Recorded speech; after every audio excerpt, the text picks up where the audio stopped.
ನಮಸ್ತೆ, welcome back to me. ಇವತ್ತು ghee rice ಮತ್ತು ಮಟನ್ ಸಾರು ಮಾಡೋದು ಹೇಗೆ ಅಂತ ತೋರಿಸ್ತೀನಿ ಬನ್ನಿ.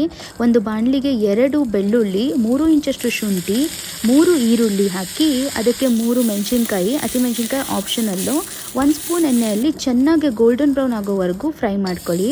ಇದಕ್ಕೆ ಸ್ವಲ್ಪ ತೆಂಗಿನಕಾಯಿ, 1 ಚಮಚದಷ್ಟು ಖಾರದ ಪುಡಿ, 3 ಚಮಚದಷ್ಟು ಧನಿಯಾ ಪುಡಿ, ಸ್ವಲ್ಪ ಗರಂ ಮಸಾಲ ಮತ್ತು ಟೊಮೆಟೊನ ಹಾಕಿ ಚೆನ್ನಾಗಿ ಪೇಸ್ಟ್ ಮಾಡ್ಕೊಳ್ಳಿ.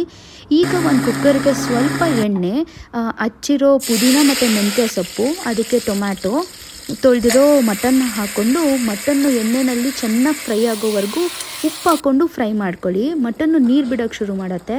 ಆಗ ರುಬ್ಬಿರೋ ಮಸಾಲೆ ಹಾಕಿ ನಿಮಗೆ ಬೇಕಾದಷ್ಟು ನೀರು, ರುಚಿಗೆ ತಕ್ಕಷ್ಟು ಉಪ್ಪು ಹಾಕಿ 4 ವಿಷಲ್ ಕೂಗಿಸ್ಕೊಂಡ್ರೆ ರುಚಿಯಾದ ಮಟನ್ ಸಾರು ರೆಡಿಯಾಗಿದೆ.